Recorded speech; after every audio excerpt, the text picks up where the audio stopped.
तो ये हमारे टॉपिक्स थे और इसमें आज तक हम इन डिस्कस कर चुके हैं डिफरेंट टॉपिक्स।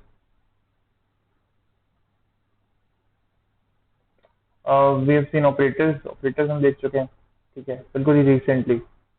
और आफ्टर ऑपरेटर्स हम लोग स्विच में टपल्स, अच्छा टपल्स हमने नहीं किए हैं, तो ये टपल्स वाला सेक्शन भी हमने करना है। तो इंशाल्लाह कोशिश करेंगे कि आज ही ये काम कर लें। या टपल्स हमने किए हैं आई थिंक, हाँ टपल्स हमने किए हैं, सही है, लास्ट क्लास में याद आ गया मुझे। तो हमने डिसीजन मेकिंग या जैसे आप इफ एल्स वगैरह कह सकते हो, ठीक है, हमने कर लिए कंप्लीट। लूप्स हमने कर लिए हैं लास्ट क्लास के अंदर, ठीक है। और आज की क्लास में हमने एरेज और डिक्शनरीज कवर करने हैं। फॉर इन फॉर ईच वो एक ही हमने डिस्कस किया था कि किस तरह से इनका स्ट्रक्चर बन रहा होता है। तो लूप्स भी हम डिस्कस कर चुके हैं। आज हमने एरेज को डिस्कस करना है, एक मिनट, हाँ। सो बेसिकली एरेज, आप हमारा आज का जो टॉपिक है वो एरेज का टॉपिक है फिलहाल, सही। तो तुम लोगों की कॉन्सेप्ट एरे के बारे में इससे पहले कि क्या होंगे, एनीवन, कोई भी जिसको एरे के बारे में कुछ पता हो, डोंट बी शाय, अगर अच्छी बात है अगर बता दें तो। सर ये तो वही होता है ना कि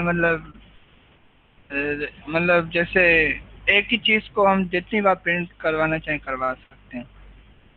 मतलब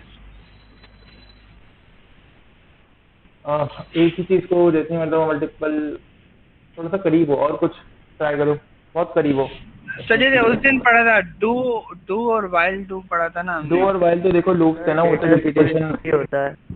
डू और क्या कहते हो, data, data storage. Data storage के लिए कौन कह रही है मैम? फरहान। ये शर्मा थे सर। फरहान, अच्छा फरहान। तो डेटा स्टोरेज के लिए होता है बिल्कुल फरहान। फरहान और कोई बात जानते हो उसके बारे में?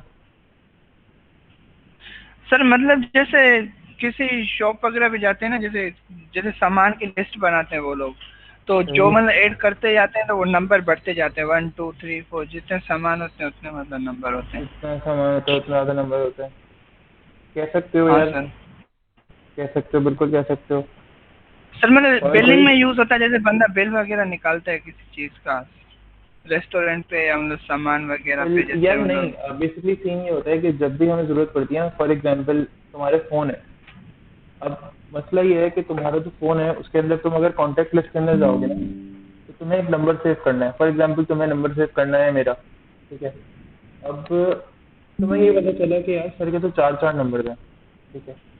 तुम मेरा एक नंबर कैसे सेव करोगे? नॉर्मल मेरा नाम लिखोगे जाके और उसके अगेंस्ट सर एक नाम नंबर सेव कर लिखेंगे, लोगे। सरनेम एग्जैक्टली, लिखेंगे और कॉन्टेक्ट नंबर बिल्कुल, लिखेंगे बस। कॉन्टैक्ट नंबर लिख लोगे। लेकिन तुमने देखा होगा फोन में ये भी ऑप्शन होता है कि एक ही नाम के ऊपर वो नंबर मल्टीपल एक्सेप्ट कर लेता है। देखा है कभी हाँ सर, एक बंदे मतलब के चार नंबर है, मर्जिंग तीन नंबर है? मर्जिंग जो होती है, मर्जिंग आती है। मर्जिंग तो होती है। इसके अलावा क्या होता है, एक ही बंदे के चार नंबर्स भी आ जाते हैं। या फिर तुम जाके अगर फोन के अंदर देखो, लेट से तुम कहो यार फोन मेरा जो है ना वो स्टोरेज है, कॉन्टेक्ट जो है वो मेरे हाँ सारे सर। स्टोर हुए हैं मेरे फोन में। तो वो स्टोर कैसे हुए होंगे? अगर उन्हें प्रिंट करने की कोशिश करो तो क्या अलग अलग वेरिएबल्स बने हुए होंगे? नहीं। नहीं। होता क्या है कि लिस्ट या एरे बनता है। अब एरे क्या होता है? एरे एक डेटा स्ट्रक्चर है जिसके अंदर हम मल्टीपल वैल्यूज को स्टोर कर सकते हैं, ठीक है। मल्टीपल वैल्यूज को स्टोर कैसे कर सकते हैं?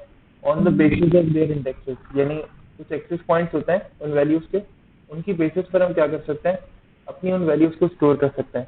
तो एरेज का भी यही सीन है। Arrays are data structure, they can hold multiple values. एरेज दिखने में वेरिएबल्स की तरह होते हैं, ठीक है, कुछ कुछ काम करते हैं वेरिएबल्स की तरह, यानी चलो सेमी वेरिएबल टाइप का सिनेरियो होता है इसका।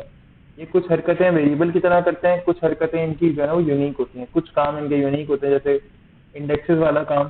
तो हर वेरिएबल इंडेक्सेस को उस तरह सपोर्ट नहीं करते जैसे एरे सपोर्ट करते हैं, सही। सर और फिर टेबल वाला काम भी हो सकता है। नहीं, वो टेबल वाला काम यहाँ पे फिलहाल एरे से कर सकते हो, एरे में स्टोर करा सकते हो उसका आंसर। जो हाँ हमने एग्जाम्पल बनाई थी ना टेबल वाली, तो एरे में जी उसका सर। जो आंसर है ना वो स्टोर करवा सकते हो, बिल्कुल। लेट्स से तुमने कहा यार कि 10 वैल्यूज हैं, मैं कहाँ किस वेरिएबल में स्टोर करवाऊँ?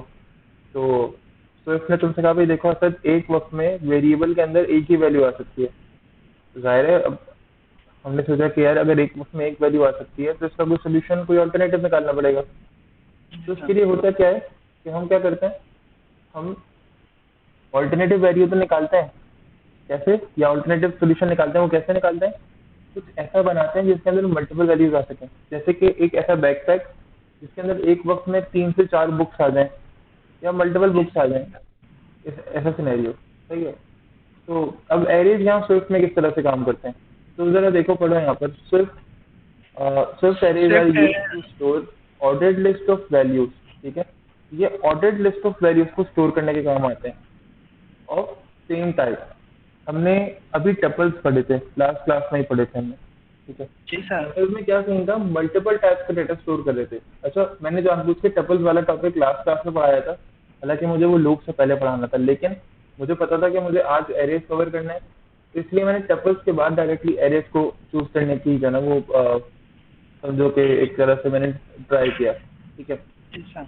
टपल्स में हमने डिस्कस किया था कि हम मल्टीपल टाइप का डेटा भी स्टोर कर सकते हैं, जबकि एरेज में यहाँ पे देखो लिखा हुआ है value of the same type, यानी सेम डेटा टाइप का आपको जो डेटा है वो स्टोर करने के लिए एरेज ऑर्डर्ड लिस्ट सर मतलब सपोर्ट करता है। कंफर्टेबल है एग्जैक्टली इसके लिए। जी, लेकिन डेटा सेम टाइप का होना चाहिए। स्विफ्ट स्टोर, देखा अभी लिखा हुआ है Swift arrays are used to store ordered list. List का मतलब है मल्टीपल आइटम्स ऑटोमेटिकली। लिस्ट क्या होती है, कलेक्शन ऑफ डेटा, यानी मल्टीपल डेटा जी होगा। सर। ठीक है, इसका मतलब मल्टीपल डेटा को स्टोर कर सकते हैं arrays of same data type. अच्छा भाई, अगर लेट से मैं डिफरेंट डेटा टाइप्स इनपुट कर दूं तो स्विफ्ट क्या कर लेगी, यहाँ पे लिखा हुआ है जी कि स्विफ्ट जो है स्ट्रिक्टली चेक करती है, स्टोर कर देगी।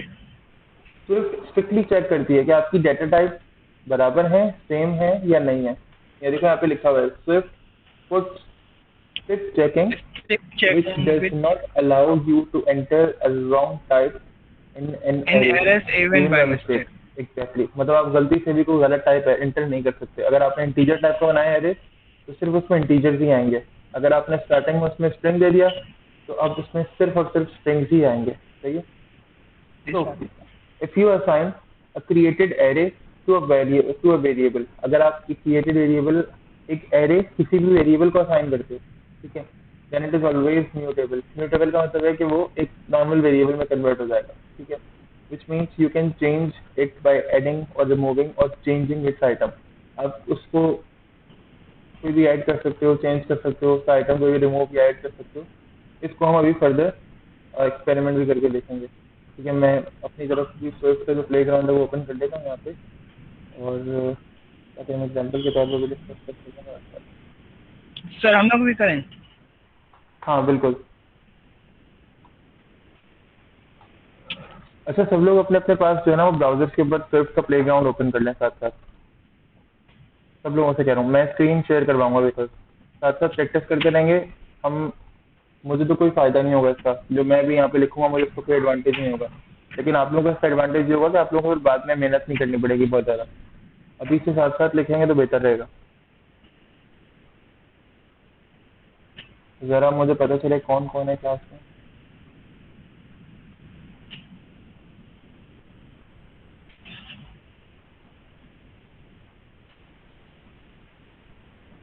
हाँ जी,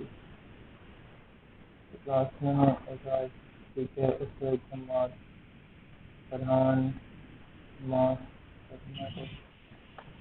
अच्छा यार, एक तो जिन जिन लोगों के माइक्स अवेलेबल नहीं है, अच्छा तुम चाहो तो अपना माइक ऑफ कर सकते हो। जिन जिन लोगों के माइक्स अवेलेबल नहीं है, ठीक है, और उनका फीडबैक नहीं आ रहा, तो काइंडली अपना माइक वगैरह जो है ना वो ज़रा बेहतर करें, और उनसे फीडबैक चाहिए मुझे, बिकॉज फीडबैक का फायदा ये होता है कि आप लोग, मुझे पता ही नहीं चलेगा, मैं सर बोल मैं रहा ऑफ हूँ ऑफ तुम मैं चाहो ऑफ तो करूँ ऑफ कर लो, तुम चाहो तो ऑफ कर लो, वरना कोई मसला नहीं है, तुम ऑन भी रखो तो मसला नहीं है। बस साथ साथ नहीं सर, बस चल ऐसे रहा है। हाँ बिल्कुल सही है, साथ साथ रहो। ऐसा नहीं है, मुझे ऐसा ना लगे तुम सो गए या कहीं गायब हो गए। ठीक है, ठीक और आप सब लोग भी यार माइक अपने ऑन रखो तो ज़्यादा बेहतर है। एटलीस्ट मुझे ये नहीं लगेगा कि तुम लोग बिल्कुल ही गायब हो गए हो कहीं, या बिल्कुल ही सो गए हो। ठीक है, ऐसा भी नहीं है पूरे टाइम ऑन रखो, लेकिन बस जब जरूरत पड़े कुछ पूछो तो ऑन कर दिया करो इसका। अच्छा, तो सीन ये है कि देखो यहाँ पर एरेस को किस तरह क्लियर करते हैं। मैंने कोशिश की है कि मैं एरेस मतलब अब अभी जो एरेस पढ़ा रहा हूँ मैंने अपनी क्लास को तो पहले इस तरह की चीज़ें पढ़ाई नहीं है, हम इस तरह से एरेस पे काम कर चुके हैं, लेकिन फरहान वगैरह तुम लोगों के लिए देखो मैं कोशिश कर रहा हूँ कि वर्ड की फाइल में हर सब चीज़ें मेंटेन करूँ। वरना अगर मैं अपने पुराने बैच को पढ़ाता तो मैं सिर्फ कोड करता आके इन लोगों को कोड दे देता और हम आगे बढ़ जाते, बिकॉज इन लोगों ने ये सब कुछ डेप्थ में पहले पढ़ा हुआ है। तो तुम लोगों के साथ मैं इसलिए कर रहा हूँ बिकॉज मैं चाह रहा हूँ कि हम बिल्कुल बराबर पर आ जाए ना, लेवल बिल्कुल एक जैसा हो जाए। तो यहाँ पर बहुत बहुत ज़्यादा बेसिक से मैं कोशिश कर रहा हूँ कि मैं चीज़ों को डिफाइन करूँ। तो हम एरे क्रिएट कर रहे हैं, ठीक है। किस तरह बनेगा, नॉर्मली जैसे हम एरे बनाते हैं, वार एरे का नाम। अच्छा ये वार हमारी वही टाइप है, लाइक तो अभी हमारी टाइप कोई है नहीं यहाँ पर इस वक्त, ठीक है। यानी टाइप यहाँ पर स्विफ्ट के अंदर जरूर डायनामिक होती है, ऑटोमेटिकली कंपाइल टाइम के बाद सेंस हो जाती है। और आपने एरे की टाइप डिफाइन करनी है, इक्वल्स टू सम टाइप, ये स्क्वायर ब्रैकेट में आएगी, और इन स्मॉल ब्रैकेट्स है ना ये वाले, इनमें आएगी एरे की वैल्यू, यानी कोई भी आप जो वैल्यू स्टोर करवाएंगे। जैसे कि नीचे देखो, var some array equals to some type. अब काउंट, ये एक और सिंटैक्स है, इसमें क्या हो सकता है कि आप डिफाइन कर सकते हो कि आपके एरे में वैल्यूज कितनी आएंगी और उसकी इनिशियल वैल्यूज क्या होंगी, यानी रिपीट करेगा वो वैल्यूज अपनी, और वो इनिशियल वैल्यूज क्या हो सकती हैं। तो दो तरह से आप काम कर सकते हो, ये वाला भी और इस तरह से भी, सही है। देख लेते हैं किस तरह से काम होगा। लेट्स से ये देखो, मैंने कहा सम एंड टाइप इंटीजर दे दी, और मैंने काउंट और अपने जो रिपीट वैल्यूज हैं, ठीक है, वो मैंने यहाँ पर प्रोवाइड कर दी। लेट्स से अगर मैं इसको ट्राई करूँ अपने पास, और मैं इसको अगर अपने पास एग्जीक्यूट करूँ, उस तरह तुम लोग भी एग्जीक्यूट करना। मेरे पास एग्जाम्पल लिखी हुई है फिलहाल, तो मैं इसको फिलहाल एग्जीक्यूट करता हूँ। लेट्स से यहाँ लेकर आता है, ठीक है, देखते हैं क्या होता है। अच्छा देखो ये मुझे क्या दे रहा है। सर प्रिंट तो करवाएं। हाँ रुक जाओ, प्रिंट नहीं कराया, रुको जरा, प्रिंट ही कराएंगे।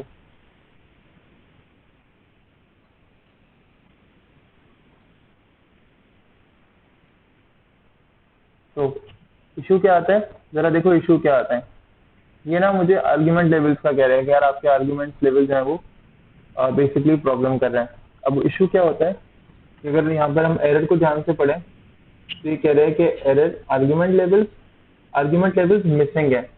मिसिंग क्यों है, ठीक है, do not match any available overloads. ये अवेलेबल ओवरलोड्स को इसके मैच नहीं कर रहे हैं जो हम मेथड में ट्राई कर रहे हैं, सही है।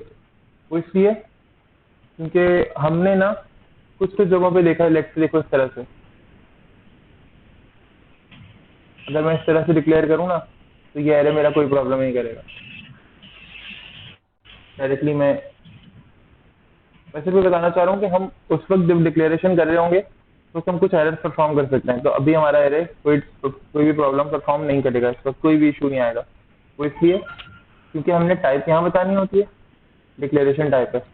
ये सिर्फ एक डमी था, ये वाली जो टाइप थी, देखो यहाँ पे लिखा हुआ है, you can use the following statement to create an empty array of int type having 3 elements and the initial value as 0, ठीक है। तो हम ये काम भी कर सकते हैं, लेकिन इसका इशू ये होता है कि यहाँ पर अपने टाइप डिफाइन नहीं की हुई, ठीक है, हमें टाइप डिफाइन करनी होती है। तो इसीलिए हम मोस्टली क्या करते हैं, एरेज के अंदर डिक्लेरेशन के अंदर ये वाला सेंटेंस यूज करते हैं, जो मैंने लाइन अभी सेलेक्ट की हुई है। ये जो लाइन देखो अभी सेलेक्ट हुई है, ये ब्लैक वाली, ठीक है, मोस्टली हम ये वाला सेंटेंस यूज करते हैं। यहाँ पे भी देखो हमने एरे को अगर डिक्लेयर किया, डिफाइन किया, तो एरे बन भी गया, और देन उसके अंदर ये 3 जो नंबर्स हैं वो भी यहाँ पर एरे के अंदर इनिशियलाइज हो गए। लेट्स से मुझे अगर ये एरे प्रिंट करना है फॉर एग्जांपल, ठीक है, तो मेरा एरे का नाम क्या है, सम इंट्स, और मैं अगर प्रिंट करने के लिए आऊँ उसे प्रिंट,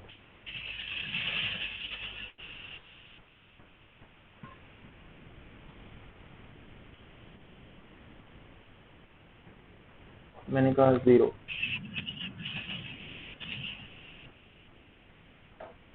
तो देखो मेरे एरे की जो फर्स्ट वैल्यू है वो सिंपली प्रिंट हो गई। अच्छा लेट्स से यहाँ पर इवन डिफरेंट और भी सारा सिनेरियो हुआ है, ठीक है।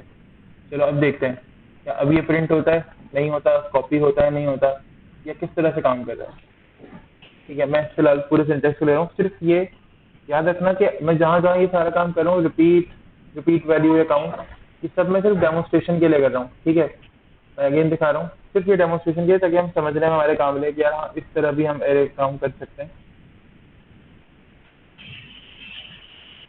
ये हमेशा तुम्हें लेवल का प्रॉब्लम देगा कि यार आपका जो लेवल है वो अनअवेलेबल है या ये अनमैच्ड है, या आप इसे जो है ना वो ऐसी एक्सेप्शन है जो हैंडल नहीं हुई हुई है, या आप जो भी मतलब एक्स वाई भी जो भी एरर आएगा, बट ये आपको इस तरह की एक्सेप्शन प्रोवाइड करेगा कि आपके पास की जो डेटा है ये अनहैंडल है।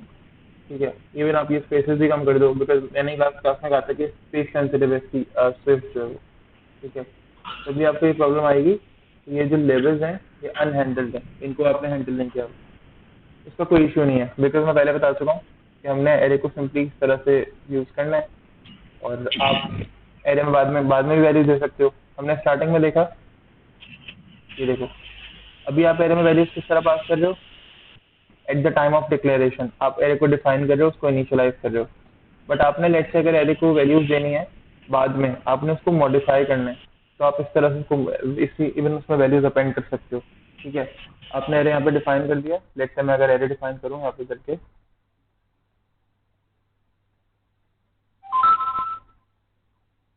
और ये एंटर प्रेस कर लिया। ठीक है, मैंने यहाँ पर अगर एक एरे डिफाइन कर दिया, तो अब इसको मॉडिफाई करने का मतलब क्या होगा कि आप इसके अंदर बाद में कोई वैल्यूज इनिशियलाइज करो। अब वो वैल्यूज कैसे इनिशियलाइज करोगे? वैल्यू सिंपली ऐसे इनिशियलाइज करोगे कि हमने एक फंक्शन पढ़ा था जावा में भी और एंड्रॉइड के अंदर भी, अपेंड के नाम से। अपेंड का फंक्शन क्या करता है कि करंट वैल्यूज के साथ मिलाकर, यानी फर्ज करो कि अगर लिखा हुआ 2, तो अगर आप उसी वेरिएबल में लिखोगे ना कि सम वार डॉट अपेंड, तो क्या करेगा वो 2 के साथ मिलाकर कुछ लिख देगा। ठीक है, तो वो उसके बाद यानी कॉन्कैटिनेशन कह लो एक तरह से। ठीक है, तो वो बेसिकली आपको वो कॉन्कैटिनेट करके दे देगा। अब लेट्स से मुझे यहाँ पर अभी कोई वैल्यूज नहीं है मेरे पास एरे में, but I want to let's say add some values है। ठीक है, अब वो किस तरह से होगा? वो इस तरह से होगा कि मैं अपेंड कर सकता हूँ।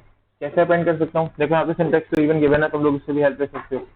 जो साथ साथ काम कर रहे हैं वो इससे हेल्प ले सकते हैं। तो let's say comments dot append, और आपने एरिया की भी यहाँ पे 20 अपेंड हो जाए। लेट्स से हम भी यहाँ पर करते हैं, और हमारे वेरिएबल का नाम है कमेंट्स। ठीक है, डॉट अपेंड, और मैंने कह दिया जी यहाँ पर 21 अपेंड हो जाए,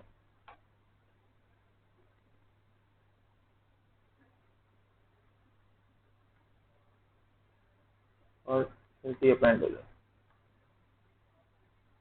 ठीक, तो हमने कुछ वैल्यूज अपेंड कर दी, और लेट्स से यहाँ पर मैं कुछ वैल्यू इसमें ऐड करना चाह रहा हूँ, यानी कोई फॉर एग्जाम्पल ये सब कुछ कहाँ ऐड हो रहा होगा? इसके इंडेक्सेस पर दायरा ऐड हो रहा होगा। तो मैंने कहा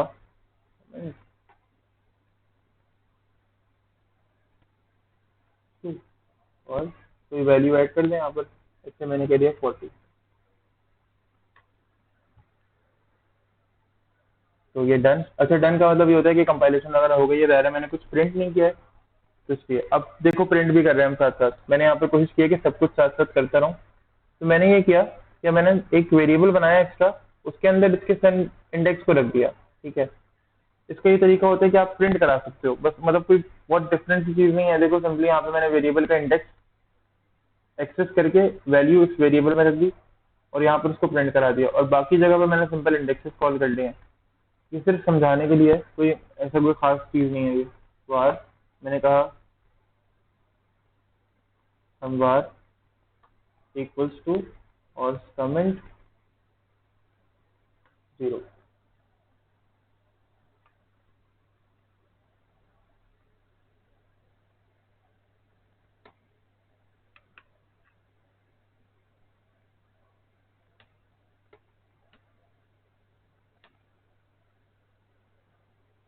इस तरह मैंने सम वार स्मॉल में कर दिया, बिकॉज फिर इश्यूज आते हैं। यहाँ पर लिख दें प्रिंट, और डायरेक्टली इसके अंदर मैं सम वार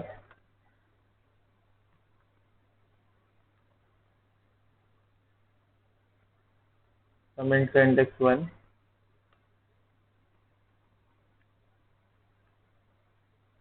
कमेंट का इंडेक्स नंबर 2। तो लेट से ये क्या आता है? तो देखो सबसे पहले वैल्यू मैंने 21 आ गई, देन कॉन्केटेनेट हुआ, एरे के अंदर अगली वैल्यू कौन सी थी? इंडेक्स नंबर 1 पे जानी थी, यानी वैल्यू नंबर 2। तो वैल्यू नंबर 2 मेरा ये नंबर बन गया।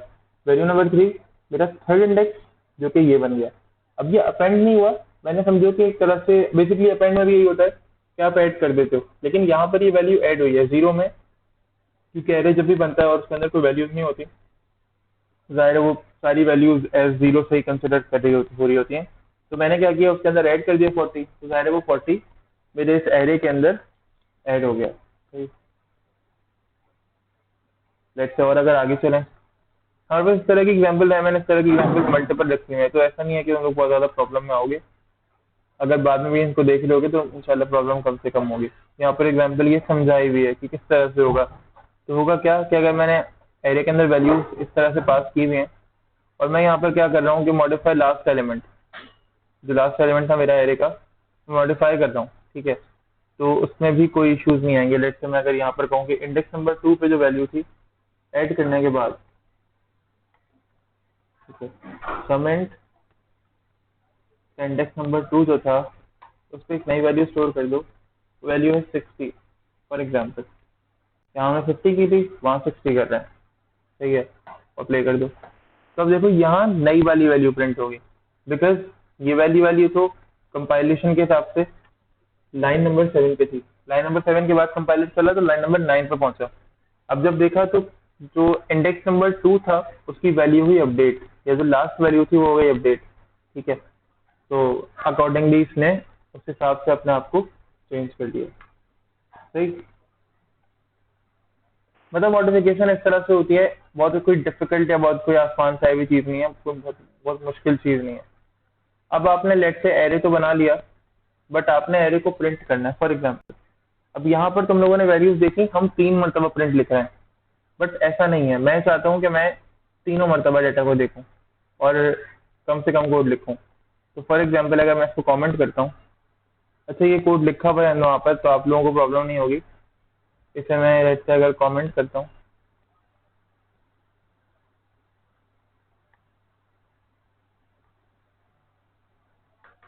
मैंने लिखा फॉर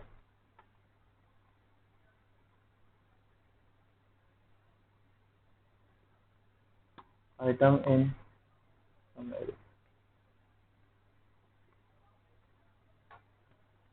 सही है।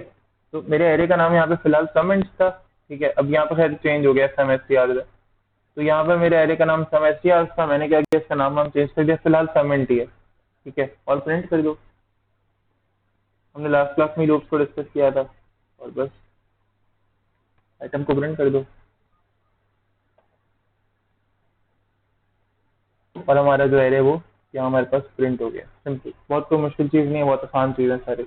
अच्छा, आप चाहो तो एरे की टाइप चेंज कर लो, डेटा चेंज कर दो, यहाँ पर इसको स्ट्रिंग कर दो, ठीक है।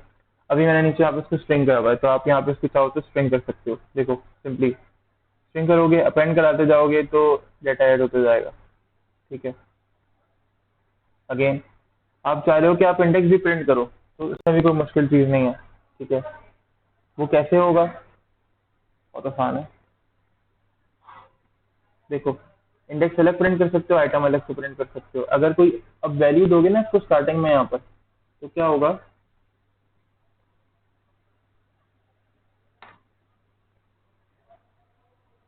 कॉमा।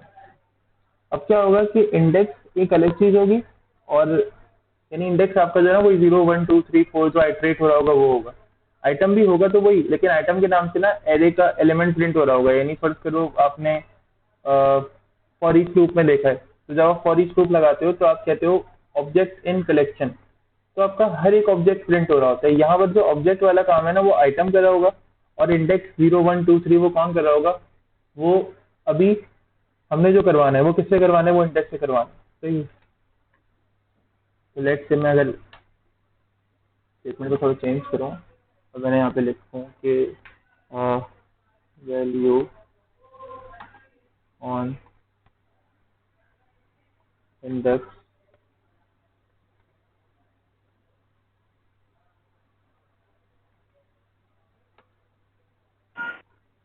इज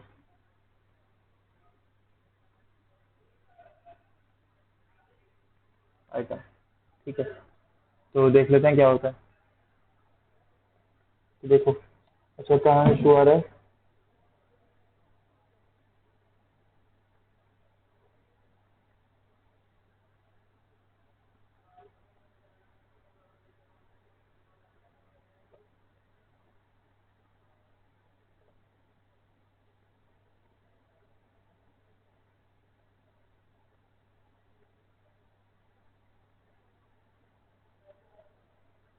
अच्छा एक मिनट रुकना जरा, हम यहाँ पे क्या कर रहे हैं, इनमें ले रहा हूँ। अच्छा हाँ सही है, सही सही। अच्छा यहाँ पे एक फंक्शन होता है इन्यूमरेटेड। इन्यूमरेटेड का क्या होता है कि हमने तुम लोगों को अगर याद होगा, हमने ये काम एमवीसी में भी किया था, मुझे भी याद आया। इन्यूमरेबल्स वाला या इन्यूमरेबल का एक फंक्शन वहाँ पे हम कॉल करते थे कि हमारा जो एरे था वो मल्टीपल टाइप को इन्यूमरेट नहीं कर पाता था। ठीक है, लिस्ट के अंदर अगर हमने एक डाटा है कि टेबल के अंदर टी आर दें, अब टेबल को भी हमने मल्टीपल टाइम्स प्रिंट करना है, उसके अंदर के टी आर को भी हैंडल करना है। तो वहां पर इश्यूज आते थे हमारी इस तरह के ही फॉर ईच लूप के साथ, वो एक इन्यूमरेबल का एरर देता था। तो यहाँ पर आप क्या करोगे, वो इन्यूमरेटेड लिख दोगे। मैंने यहाँ पर देखो ये फंक्शन जो है ना वो कॉल करना है, तो ये मेरा जो एरर है वो हैंडल हो जाएगा।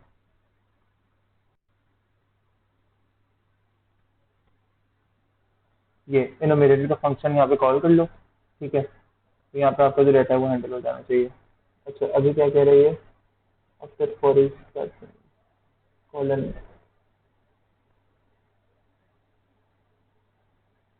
एक्सपेक्टेड इन, सही तो लिखा है मैंने। अच्छा एक मिनट से, आई थिंक हम सही जा रहे हैं। Oh sorry sorry sorry sorry, सही है सही है सही। सर मेरी लाइट गई अभी अभी। जी मैं कह रहा हूँ मेरी अभी भी लाइट गई है और डेटा खत्म होने वाला है। अच्छा चलो ट्राई करो, जैसे लाइट आई ज्वाइन करो, श्योर। कोई मसला नहीं है। अच्छा अभी अब मेरे ध्यान में अच्छी बात आई, और इत्तेफाक से वहाँ से देखा तो मुझे आ रहा है, सिनेरियो ये होता है कि अक्सर हमें जरूरत पड़ती है मल्टीपल आइटम्स की। जैसे अभी यहाँ पे देखो, तो हम इंडेक्सेस तो प्रिंट कराना चाह रहे हैं, साथ साथ वैल्यूज भी प्रिंट कराना चाह रहे हैं। तो ये जब एनुमरेटेड वाला हमें फंक्शन लिखना है, वो तभी लिखना होता है जब हम यहाँ मल्टीपल आइटम्स देते हैं। अब फॉरेन लूप का जो सिंटेक्स है वो तो एक ही आइटम एक्सेप्ट कर रहा होता है, लेकिन हम यहाँ मल्टीपल आइटम्स देते हैं। तो बाय डिफॉल्ट जब फॉरेन लूप का जो सिंटेक्स है वो एक आइटम एक्सेप्ट करता है, अगर हम उसे राउंड ब्रैकेट्स में देते हैं ना, तो फिर वो लूप के लिए एक ही सिंटेक्स होगा या एक ही आइटम होगा, जबकि वो उस लूप के अंदर के एलिमेंट्स के लिए मल्टीपल आइटम्स हो सकते हैं। जैसे यहाँ पर देखो, तो अभी ब्रैकेट क्या करता है, ब्रैकेट इसको इनक्लोज कर देता है अपने अंदर, इस पूरे आइटम को या इस आइटम को और इस इंडेक्स को। फिलहाल ये एक ही टर्म है, किसके लिए, इन के लिए और फॉर के लिए, इस फॉर के लिए और इस इन के लिए, बिकॉज ये दोनों एक ही आइटम के साथ काम कर सकते हैं यहाँ पर। ठीक है, लेकिन हमने यहाँ मल्टीपल आइटम्स दिए हैं, तो जाहिर है हमें फिर इसके बाद जो है ना वो स्मॉल ब्रैकेट इसके साथ अप्लाई करने पड़ेंगे। ठीक है, तो अभी तुम लोग देखो यहाँ पर जो एग्जीक्यूशन है वो इस तरह से आ गई है कि लेट से इंडेक्स नंबर 0 पे ये वैल्यू है, इंडेक्स नंबर 1 पे ये वैल्यू है, इंडेक्स नंबर 2 पे ये वैल्यू गिवन है।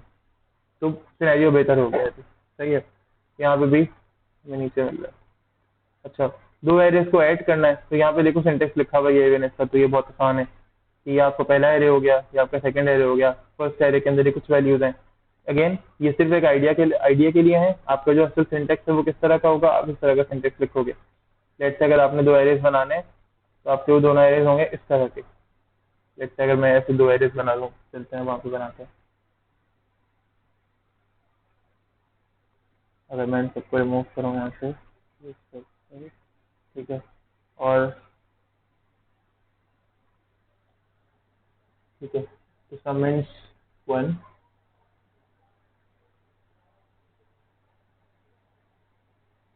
समेंस 2, दो एरेज है हमारे पास।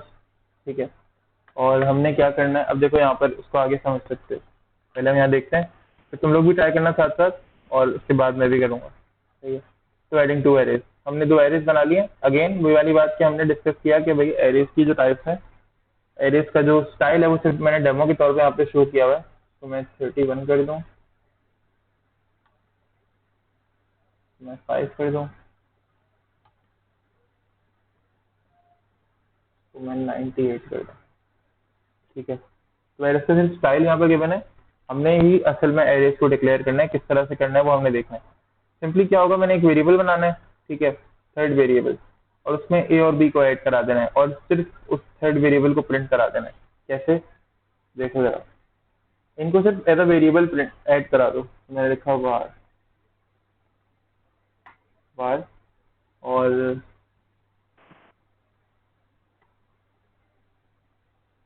मैंने कहा int3 इक्वल्स टू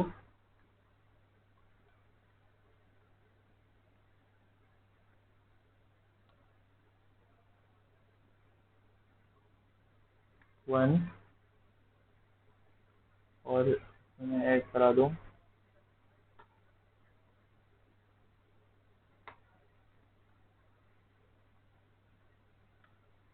2 और प्रिंट करा दें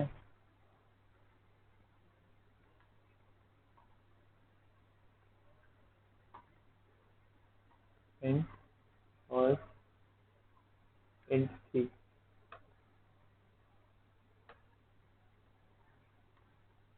प्रिंट और आइटम प्रिंट करा दो बस।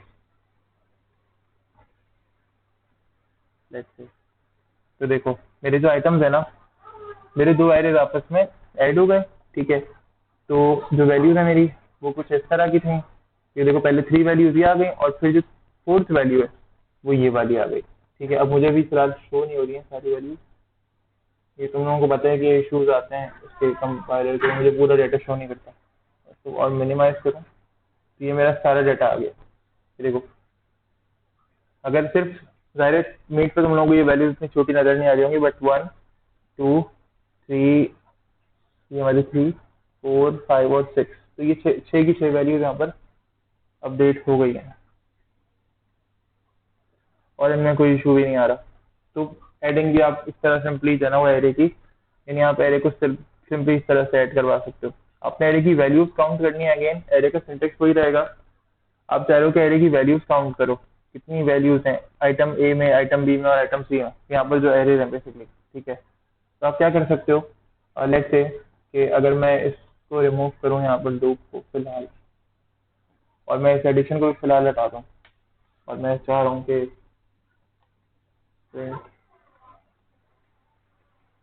एरे को प्रिंट करूँ, ठीक है। तो क्या होगा, मैं सिंपली क्या कर सकता हूँ कि अपने एरे का नाम लिखूँ, ठीक है, और ये एक एक्स्ट्रा स्पेस मिटा देता है, ठीक है। अच्छा इसको फिलहाल मैं बंद कर रहा हूँ डॉट। देखो यहाँ पर भी इवन गिवन है, काउंट का सिंपल फंक्शन लगेगा और हमने अपना जो रिजल्ट है वो अचीव कर लेना है, तो बहुत कोई मुश्किल चीज़ नहीं है। और अगर मैं इसको प्रिंट करूँ तो कितनी वैल्यूज है एरे में, 3 वैल्यूज है, सही। तो 3 वैल्यूज यहाँ पर अगेन हमें गिवन है। तो एरे के अंदर इस तरह के बेसिकली फंक्शन होते हैं। अच्छा अभी फंक्शंस तो ज़ाहिर है एरे के अंदर और भी है कि एरे एम्प्टी है या नहीं है ये चेक करना है, तो यहाँ पर गिवन है कि लेट से भाई अब एम्प्टी नहीं होगा तो ये फॉल्स शो करेगा। ज़ाहिर अगर मैं लिख रहा हूँ इज एम्प्टी, तो इज एम्प्टी का फंक्शन बुलियन टाइप का होता है, और ये ट्रू तब होता है जब आपका एरे फॉल्स होता है, यानी आपके एरे में कुछ होता नहीं है या एरे एम्प्टी होता है। और ये फॉल्स तब होता है जब आपके एरे में कोई ना कोई वैल्यू इनिशियलाइज हो पहले से, ठीक है। तो फॉल्स है, देखो ऊपर के 2 एरेस के अंदर हमने पैटर्न डिफाइन किया हुआ है, ज़ाहिर है यहाँ वैल्यूज देने का इतना ज़्यादा टाइम नहीं होता। मैंने सिर्फ एक पैटर्न डिफाइन किया हुआ है कि भाई इनके अंदर इनिशियल वैल्यूज जो है वो ये 2 और 1 होंगी लेट से। तो यहाँ पर देखो फर्स्ट और सेकंड एरे क्या है, फर्स्ट और सेकंड जो मेरे पास एरे है वो क्या है, वो फॉल्स है, यानी ये एम्प्टी नहीं है। और थर्ड एरे क्या है, उसमें मैंने कोई वैल्यू इनिशियलाइज नहीं की है। थर्ड एरे क्या है, थर्ड एरे फॉल्स है, सही, बेसिकली ट्रू है, सॉरी थर्ड एरे ट्रू है। फिर आता है डिक्शनरी का कॉन्सेप्ट। अब मुझे बताओ डिक्शनरीज का कॉन्सेप्ट अभी चले लेकर या उसको आगे कंटिन्यू करें, बिकॉज मुझे तो कवर करना है, बट तुम लोग बताओ मुझे कि अभी आज इसको स्टार्ट करें या फिर इसको आगे कवर करें। सर आगे करते हैं। और बाकी लोग भी बताएं। सर आगे करते हैं। सर आगे कर लें, कवर कर लें आगे। आगे चलूँ या अभी रुक जाऊँ, नेक्स्ट क्लास में करूँ? नेक्स्ट क्लास में कर लें बाद में। सब लोग बताएं, सिर्फ असद और मोहसिन ना बताएं, और भी लोग हैं मेरे ख्याल से क्लास में। नेक्स्ट क्लास में सर। अच्छा यार नेक्स्ट क्लास में कोशिश करो कि स्ट्रेंथ मुझे बहुत कम लग रही है आज ना, तो स्ट्रेंथ कोशिश करो कि नेक्स्ट क्लास में इतनी ना हो, बिकॉज ऐसा नहीं है कि मैं बिल्कुल भी छोड़ रहूंगा, मैं अटेंडेंस पूरी ले रहा हूँ और मैं इवन ये वाली अटेंडेंस भी बिल्कुल सही तरह से मार्क करूंगा अभी। चलो खैर हम फिर नेक्स्ट क्लास में कंटिन्यू करते हैं इसको।